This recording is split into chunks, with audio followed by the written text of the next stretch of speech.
Hello everyone, this is Naveen from Gostudy. Starting today, we are going to have a series of information sessions called Conversation with University Partners. So today is the first episode and today we have with us Mr. Gopi Krishna. He is the Regional Recruitment Manager for EU Business School. They have campuses across Europe, namely Germany, Spain and Switzerland. So without further ado, let me introduce Mr. Gopi and then head into the session right away.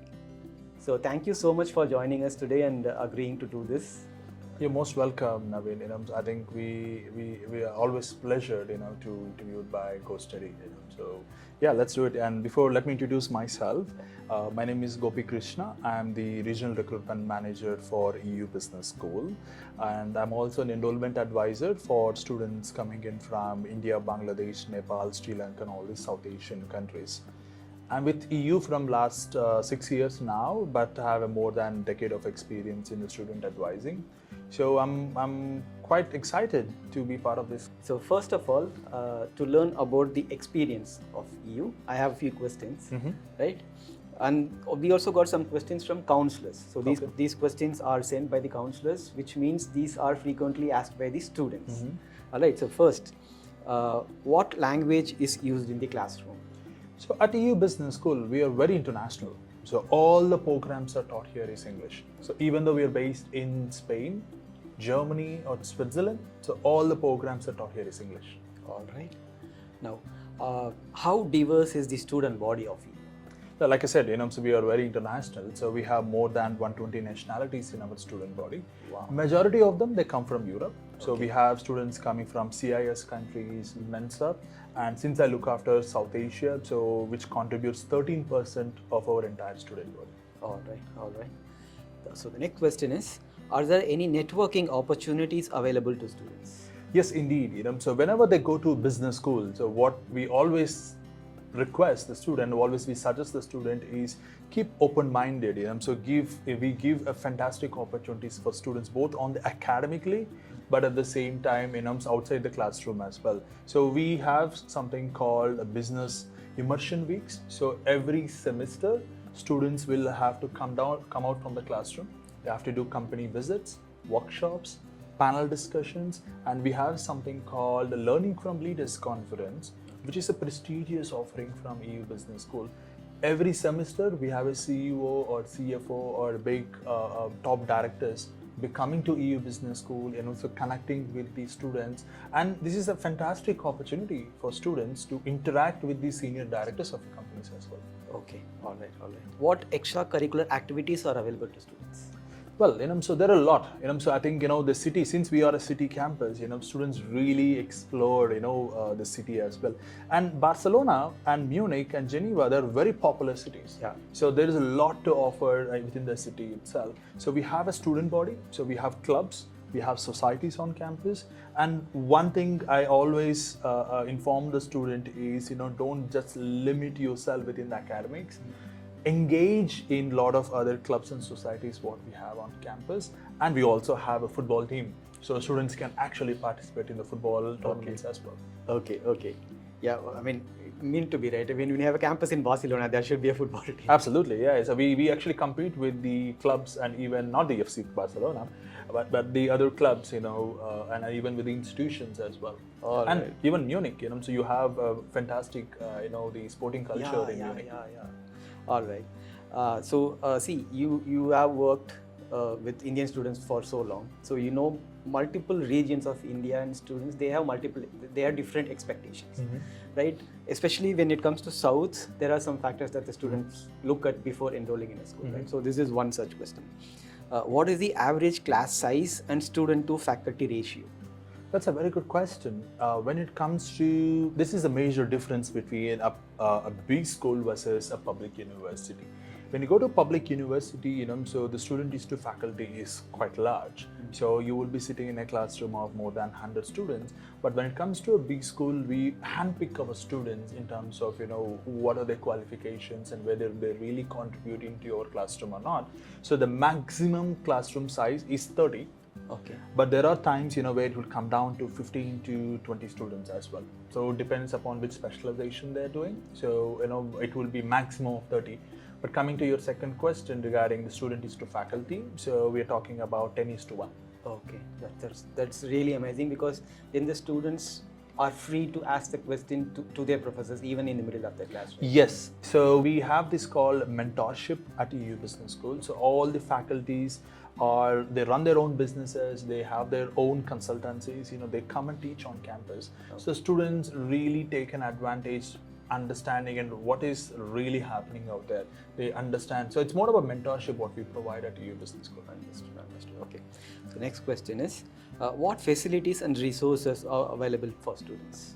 So there are multiple departments on campus. So I'm part of the international office where I'll be helping the students identifying the right program and qualifying the students to the right program, guiding them towards the admissions process and the scholarships and visa. Once the student arrives on campus, there is a lot of levels of support system we have.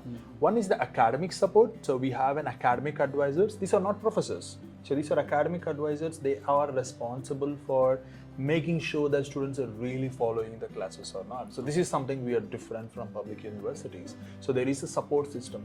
And we also have a career services department. If they wanted to work for a while, if they want to find an internship, we have a separate career services department. We have an accommodation department. So one thing we always hear is, do you have an accommodation support? So we have an accommodation support on campus. And we also have a prestigious alumni relations office as well.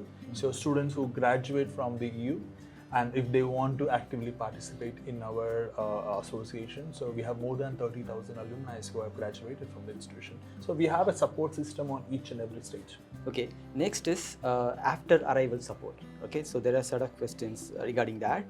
Now, first question is, whenever any student, this is the topmost question in their mind, okay, how easy or hard is it to find employment in Germany?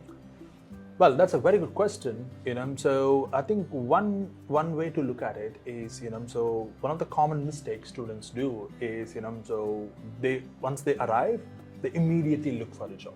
So what we instead suggest the students is take one step back, understand the recruitment practices in Germany, so what exactly they look at, okay, and make sure your CVs are as per the German standards. And cover letters are very popular in German recruitment process. So making sure your cover letters are there, and make sure the students actually stay in touch with our career services department. So you can legally work 20 hours per week, and the best part is we are based in Munich. Munich has the lowest unemployment rate in entire Germany, so which is less than 3%. Over when you talk about Berlin, it's almost 8 to 9% of unemployment rate. So there is a Silicon Valley creation in Munich city. So students who come from mechanical engineering background or IT backgrounds or science backgrounds, they usually find jobs much easier when you compare with other cities. Okay, that's better. Okay. Now, jobs you mentioned, are there any opportunities for internships or co-op programs while they are still studying? So our program itself is very hands-on. Okay. So, we don't have a co-op programs. Instead of co-op programs, we recommend the students to do an internships. So right from the second term or second semester, students would be eligible to apply for internships. So we have an academic internships where students can actually engage in a project work. So where they can do an academic internship, or if they want to do outside the classroom or something more, relevant to what they have studied in the past, or even relevant to what they're studying now, that is also possible. So we highly recommended them to do an internships. There are part-time jobs also, but more than part-time jobs, we recommend internship because these are paid ones. And an internship you can mention in your resume, and part-time. Absolutely, so because the one way Germany, especially in most of the European countries, when they look for a full-time employment, especially students with the recent graduates, they don't have so much of work experience. I think internships would be the easier way to get into the corporates. So most of the internships will convert into full-time jobs once they graduate as well. So it is recommended for students to do internships, so if they don't come with so much of work experience. And one more point I would like to add is, since they get a Schengen visa, right? So they can find internship in other countries as well if they want. Yes, we have seen, as a EU business school, we have multiple campuses. So we have students going from one campus to other campus as well, so they were able to find internships in other countries. But since they are full-time students, they need a full-time contribution, so in that particular city where they are studying, usually they find internships within that city itself. All right. But during the summer breaks, if there is an internship, maybe in another city, they can actually, but ideally they should be willing to work in that particular country itself. So the next question is, since you mentioned you have a really good career services office, and EU is one of the top schools that the graduates somehow find an employment as soon as possible. So this question is related to that. What is the average post-graduation employment rate? So I think, so it's a very common question we hear from Indian students. And so once they graduate, there is a possibility of extending the visas as well, especially in Germany. So they have 18 months job seeking visa. So during this particular time, students can stay back in the country and search for a job as well. So based on the support what we give, and of course there's a lot of hard work done by the students as well. So we have more than 90% of our students, they were able to find an employment within 6 months post the graduation. Okay. I think if you ask me, the top industry from Munich city alone is IT industries, Okay. and e-commerce, and even automobile industries and manufacturing industries. These are the top employable industries what students should look at. Got it. Okay. Now, these questions we get mostly from the students' parents. All right? Okay. So first question, is Munich a safe city? Well, that's a fantastic question. So I think we get to hear a lot of questions from the parents, and this is, how safe is this city? Yes. Munich is one of the most, safest cities in the world, so as per the World Economic Forum, as per the QS, which is the body which ranks the cities and even the institutions as well. After Abu Dhabi in Middle East, so Munich is actually ranked second for the most safest city in the world. Oh. So I think the most important thing is Munich is not like a tourist city like Berlin. So Munich is more industrial city. So it's more the Silicon Valley. So you get to see a lot of young professionals. They'll come to Munich and search for their jobs. So that's the reason, it's a different culture. And Germany itself is one of the safest countries in the world. Not just in Munich, the country itself is one of the most safest country in the world. Yeah, you never hear of any crimes. You never hear. I think Germany in general is a very safe country, So, and on top of it, so everyone, we recommend them to learn a German language as well, rather than just getting lost. So we have a free German language on campus. So this will really help them to adapt into the culture of Germany as well, much easier. So that's the reason we suggest, once you arrive, don't just immediately look for a job, adjust with the culture of Germany. Try to pick up German language courses on campus, and by the time you graduate, if you're already in the B1 level, so I think you should already aiming for permanent residency as well. Got it. Okay, this is something very particular about Munich. Okay, why Munich is getting popular for the past, I think, 4 or 5 years? Is there any reason for that? Absolutely. So, of course, Berlin is very popular when you compare with other countries. Berlin is a capital city. It's quite the history behind Berlin. But Munich is getting more and more popular from last 5 years is because of its Silicon Valley. Okay. There's a lot of employment opportunities in Munich city itself, so, and a lot of corporates, like for example, Apple has announced, they're investing more than $1 billion to have a chip manufacturing in Munich city.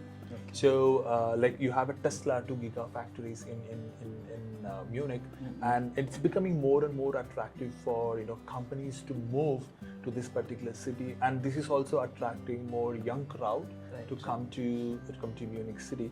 Just to give an example, we have a data science program. So most of the data science, more than 80% of the data science jobs are actually based in Munich itself. This is one thing that's very attractive. And the second thing is Berlin is becoming more crowded now. So students are really looking at something very European kind of, so very settled city where they can find more employability. Plus at the same time, the work-life balance. This is something Munich is on top of the list. So there is a lot of work-life balance when it comes to Munich. And at the same time, like I said, the safety. Yeah. Safety is one among them. And you have fantastic festivals in Munich. So you have a beer festival called Oktoberfest. So people come from across the globe. So population of Munich is just less than 2 million. And during the Oktoberfest season, more than 7 to 8 million people, they come to Munich. And this also attracts a lot of people to come down, explore the city, and they have a beautiful Bavarian Alps as well. Yeah. So students will have the right balance. One is the employment opportunities, high quality of living, and at the same time the safety aspect. So everything is in the favor of the students. That's one of the reasons we see there is a big interest to Munich these days. Okay, I mean, I understand right now when there is investment flowing into a city, there is jobs, and then when there is jobs, you already have smart students there. So there is intelligence, there is capital, and then there is employment. So yes. It's very rare to have all three in one particular city, and so that's good. And for the record, I have been to Oktoberfest, and it's once in a lifetime experience. Absolutely. I love it. And the fun part is, the minimum beer you can order is 1 liter. Yeah, yes. So it should be in your bucket list if you are a student looking to study in Germany or in Europe. Yep, right? Absolutely. But it's very difficult to find a spot in Oktoberfest. So you better reserve it before. You learn, guys. All right. So next one is this is also very important because what is the cost of living in Munich when compared to Berlin? Well, so as I said, so when you have a higher salaries, like the Silicon Valley, it also comes with a little bit of an expensive thing as well. So when you compare with Berlin, so Munich is a little bit expensive city as well. So but at the same time, the minimum wage is also much higher. So Munich has the highest minimum wage in entire Germany. So what we recommend for students if they are on financial budget is just stay rather than staying in city center. Maybe look at opportunities, look at accommodation, maybe stay a little bit further to the campus. I think you can match the same kind of a financial budget what you need in Berlin itself. But my piece of advice there is look for an accommodation well in advance. Okay. Don't wait for your visas and then search for an accommodation, especially for Oktoberfest. Yeah. So we have an Oktoberfest, especially for October intake, we have Oktoberfest coming up. So students, you either come before Oktoberfest or after Oktoberfest. So if you come in middle of an Oktoberfest, you will be spending almost 3 times more than what you actually... Accommodation. Got it. Okay, now to the more critical part. Okay. The programs. Okay. All right. What majors or specializations are offered, the duration and the tuition fee. Okay. So at EU Business School, so we have a wide range of programs. So we have programs from foundation, bachelor's, master's, MBA, and even we have a doctorate level programs as well. So under the bachelor's, so we have a business administration, business communication, finance, sports management, we have a project management. We also have a artificial intelligence programs as well under the bachelor's. It's a 3 years programs. Okay. And once they complete, like I said, they can also apply for job seeking visa. Under the masters, there are 2 categories. One is the master's program and MBA programs. Under masters, it's not a typical masters in management. We have a lot of specializations for students, right from management, marketing, finance, tourism and hospitality. We also have a program related to digital marketing. And students who come from the computer science or IT background, we have a business analytics and data science. We have artificial intelligence program. And we have one special program like fashion and luxury. Okay. The students who really want to get into the fashion luxury space as well. So we have a specific program there. Under MBA, so it's one of the prestigious MBA programs what we offer. So international business is our flagship program. And we also have sports management. So students who really want to pursue their career into sports management, they can also choose EU Munich or even Barcelona or even our Geneva campus. And we have digital communications, global banking and finance. We also have a project management as well. So there's a very, very wide range of programs Yes. for everyone to choose. Exactly. Before that, which program is really popular among Indian students? Oh, I would say, I think if the students are coming from engineering backgrounds, we get to see a lot of interest for the business analytics and data science, okay, and artificial intelligence programs. And students with a lot of work experience, somebody who have more than 5 to 6 years of work experience, we see international business or project management is very popular among the Indian students. And students who come with a commerce background, someone with a BCom, BBA, so we also see masters in management, finance, and quite a lot of interest for digital marketing. Okay, yeah. So these are some questions that the student have. Can a student apply for a program before taking the English proficiency test? It is possible. So what we look at is the portfolio of the student. We just don't look at the certain score. So we look at their academics. If the student did not give IELTS or TOEFL, so we would still conduct the interview. So but we will definitely look for when are they giving IELTS, when are they giving TOEFL. So we will need to have a better clarity there. And based on pending IELTS, if we really like the student, so we were ready to give a conditional admissions. Okay, got it. Okay, this can finally a students apply? I mean, those who haven't finished their degree yet, can they apply? The answer is yes. So subjected to their final degree results. Okay. So again, they will get a conditional offer. Yes, it will be conditional, just like the IELTS condition. So here it would be, we only accept the student who are in the last semester of the program. Okay. So students can apply for conditional admissions. Okay, understood. Okay, what are the admission requirements and deadlines, and what is the application process like? If you can throw some light. Yes. So as I mentioned, EU Business School, what we look at is the portfolio of the student. Okay. So what we look at is their academics, their English proficiency, either IELTS or TOEFL. We look at their work experience. If you have done quite an amount of work experience, or even internships, or even an entrepreneurial experience, we also count. And 2 recommendation letters, so they can have an academic or a professional recommendation letters, and CV. It's very, very important. And once we receive all these documents, so there will be a preliminary assessment will be done from the admissions office. Okay. Once the student has cleared this preliminary assessment, we will be asking the student to sit for an admissions interview. Okay. Once they clear the admissions interview, so students can expect an answer within 1 business week. Okay. And regarding your other question regarding the deadlines, okay. So what we look at, at EU Business School, we have more rolling applications, but we have scholarship deadlines. So right now we have an early bird scholarships coming to an end by end of May. Okay. So students who are considering scholarship, they should apply at least 7 to 8 months in advance. Okay. That's what my suggestion is. Okay. So for October intake, the application deadline is? So application deadline is 1st of August. Okay. Okay. And for scholarship deadline is end of May. Okay. Thank you. Now you mentioned English proficiency test is required. I mean, at least to get an unconditional offer.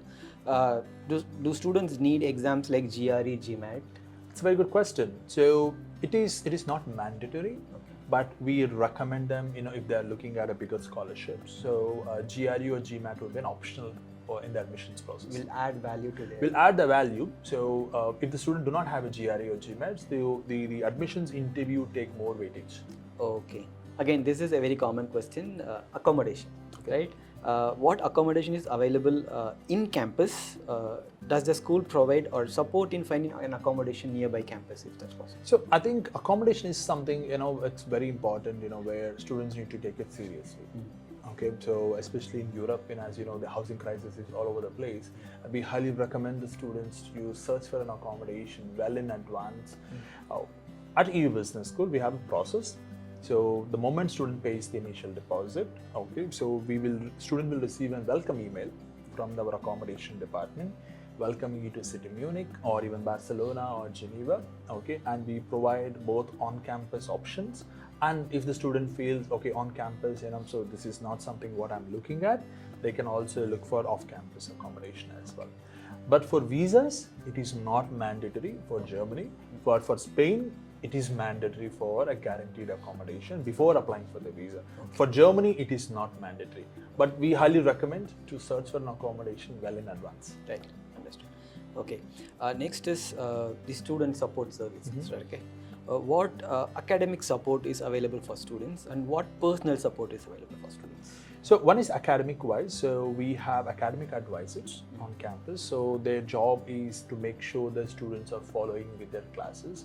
So and we have professors. So they are actually full-time professors. They actually teach on campus. But on top of them, we have an academic advisors. So their job is to make sure that students are actually following the classes, making sure that they're understanding the concept. If there is a private tutoring is required, maybe if student is missing bits and pieces in a bit, or if the students are not understanding the professor properly, they can reach out to these advisors. So there is a proper support system what we have on the academic level, and on top of it we have the student services also. If the students are facing certain issues, if they cannot speak to our management department, so what we have a peer advisors. So these are students actually part of the student services, so they can speak to the peer advisors and they can pass on the message to us. The one example is if the student is actually lost in a train. I've seen that there is an incident happen. A student actually slept on the train, and she actually skipped the stop. Okay. I got a call from the parent saying, Gopi, my daughter actually slept on the train. I don't know where she is. She's panicked. Okay. So what we suggested in this case is we connected with the student from the peer advisors, and student connected with peer advisor, and our peer advisor were able to guide the student, and she was able to arrive, so without any hassle. Okay. So there is a support system. So I think more than anything, students need to be very, very thorough with this. They should really know who is the peer advisors, who are the admissions coordinators, who are the academic coordinators. So I think we have a support system. Peer advisors, what I understand is probably the seniors. So there are students who are currently studying with us, okay, and they are willing to help, especially students who are in the last semester, okay, and they are the one who become a peer advisors. So every year we have a peer advisors as well. And there is one section on our website I always recommend the students to look at it. It's a chat with the student. Okay. We have student ambassadors. So students, before even coming to Munich or Barcelona or Geneva, I would recommend the students to reach out to your student ambassadors, get familiar what are the things which you need to prepare before coming to that city. So that really helps you as a student to have a smoother transition when you come to a new country. Okay, this is again related to employee career services, right? What career services support are available? Like, is there a career support office? How does, you mentioned, there is help for preparing resumes and stuff. Do they also arrange for interviews or anything like that? Yes. So every year, like I said, during the business immersion week, we have the internship fairs. So we call it, mini job fairs, which will be conducted in our Munich campus, and we have an annual talent day. So usually Barcelona campus actually hosts the annual talent day because we have a bigger student body in our Barcelona campus. So they all the 3 campuses students, they come together, and it's a mega corporate events. Okay, so there is a support, and there is a dedicated career services department on campus itself, depending upon where the student is going.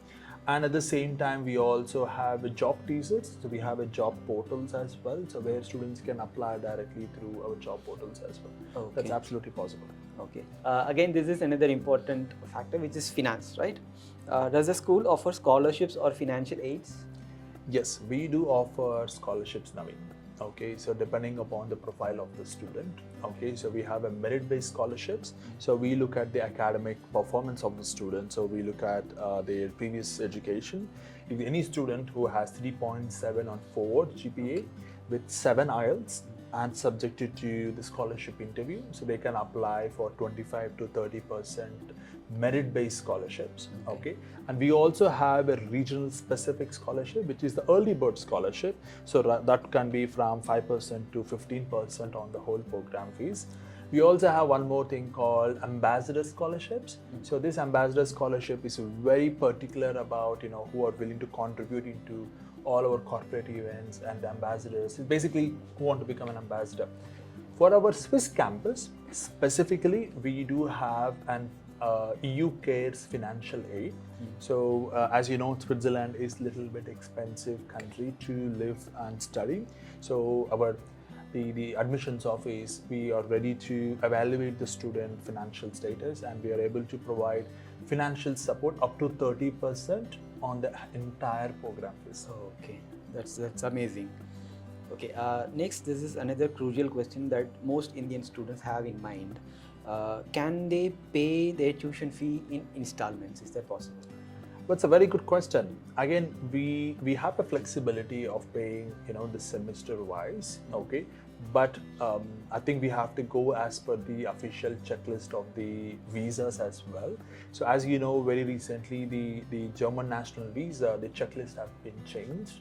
The students have to pay minimum 1 year tuition fees upfront before applying for the visa, and EU business school and any institution have to provide a letter that they have paid full program fees. Okay. And for Spain, we also recommend, and for Switzerland, so students can pay in semester wise as well.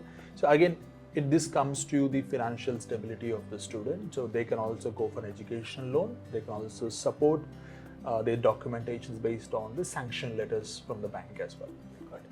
And like you mentioned, it's recommended that they pay 1 year tuition fee fully before going for visa, because it increases their visa success. So I think the student, I think the financial stability, like I said, so when the embassy is looking at the student, so if the student have paid only the initial deposit and shows more bank statements and everything, this leads to a lot of questions. So to keep it simple, because your purpose coming to Germany, Spain or Switzerland is studies, right? So I think it's better, you actually pay in advance, and at the same time, it's the inflation is hitting at high now. Yeah. So rather than keeping in the Indian rupees, I think it's better to keep in the euros, so that in the future, when you're paying your second semester or third semester, so your tuition will be much more expensive as well later on. So we have seen multiple cases where students, where they felt it is expensive because of the inflation. Okay. So that's about the finance part. Okay, again, I have some questions. These are very general questions. These are related to the Indian mindset. Again, okay. Right? What's the difference between a master's and an MBA degree? That's a fair question. And during the admissions process, we get to see a lot of students not even qualified for an MBA who actually apply for our MBA program.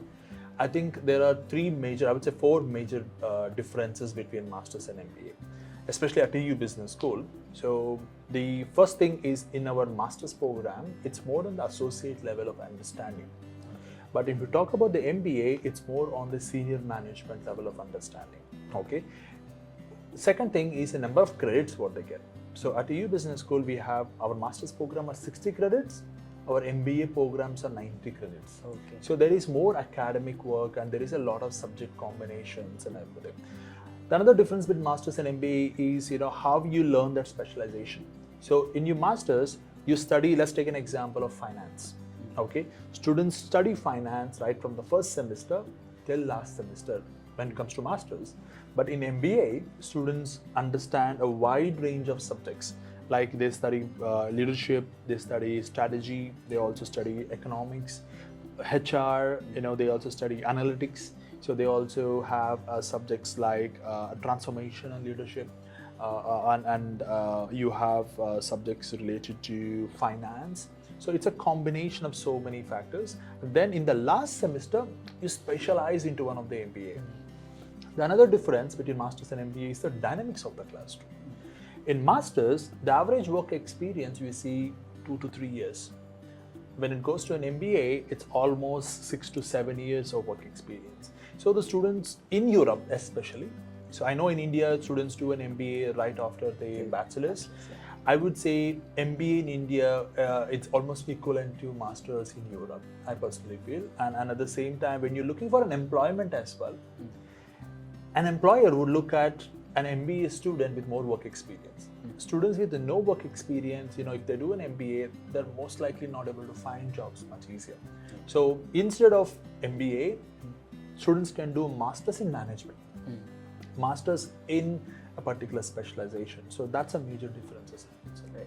And MIM, as you mentioned, that's what is called Masters in Management. That's right. So Masters in Management is actually a general term, so where students will understand the entire aspects. You study finance, marketing, sales, accounting. You also study the HR. So it's a complete combination of everything. It's called Masters in Management. But if you want to specialize into one area, like I want to study finance, I want to study supply chain, I want to study project management. So then it has to be very specific one. Let's take an example, data science. If student want to study data science, we don't offer MBA in data science. It would be a master's in data science. Okay. Yes. Again, this is very unique to EU Business School. So, as a student, why should I choose EU Business School over other schools? What sets EU Business School apart from others? Okay, so I think this is what our alumni have done. So we have more than 30,000 alumni. Why did they choose EU Business? Why they become a part of the prestigious alumni network? First and foremost is the diversity in our student body. So we have more than 120 nationalities in our student body. And the second thing is our learning approach. It's not like dogmatic where we will sit down and lecture you. We will engage you into the classroom. So there is more pragmatic way of learning business here. So where you have to do case studies and problem solving, company visits, workshops. You learn directly from the industry. Okay, and the third point is our outstanding rankings. So EU is a tier 1 business school in the world.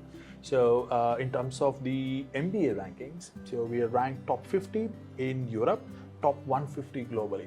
So I think that's one of the reasons. So we are quite recognized by QS rankings as well. And another one is the faculty.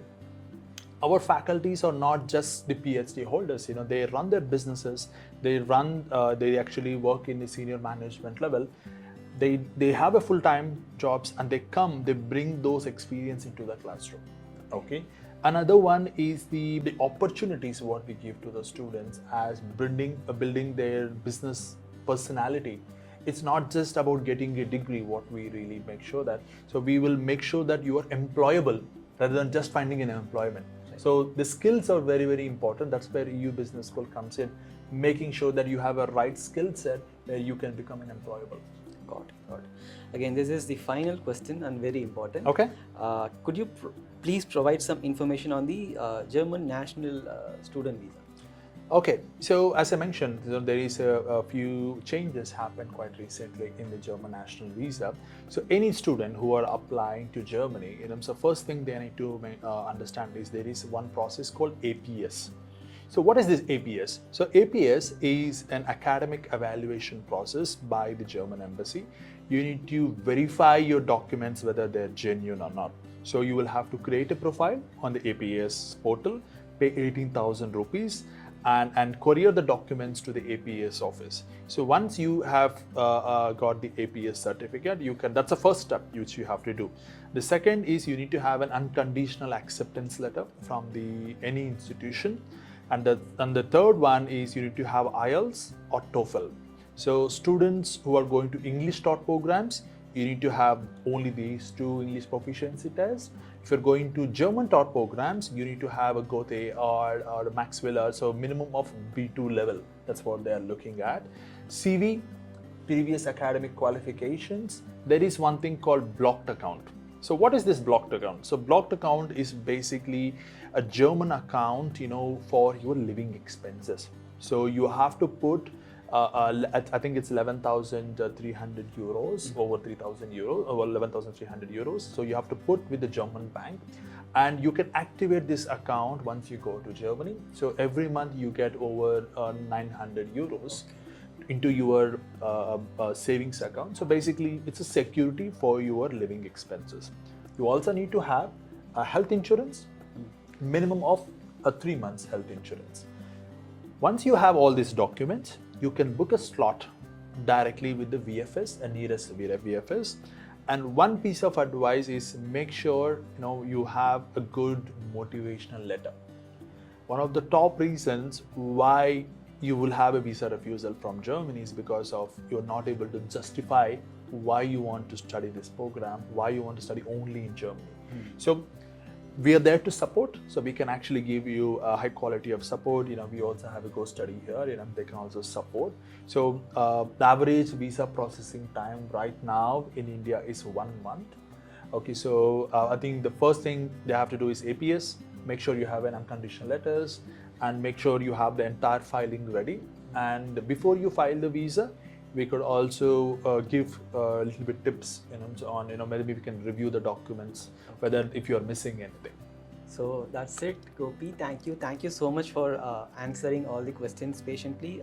These questions, like I said, most of them were from students directly, and some were from counselors, because they are the one who interact with the students. Thank you so much for explaining about EU Business School, the programs available, the application process, and the support available to students. I'm sure the students that are listening to this, they would be interested in your school, and please speak to your counselor at Gostudy. They'll help you with everything, and if you still have any questions, we will obviously put you in touch with Gopi. He'll clarify if there are any questions that your counselor cannot answer. Thank you so much, Naveen. It was pleasure to have this coffee session with Gostudy. So I look forward to interviewing, and making sure they find the right program for their right choices. Okay. Thank you so much, Gopi. Thank you so much. Nice Naveen. interacting with you. Pleasure. Thank you guys. Thank you so much. Thank you.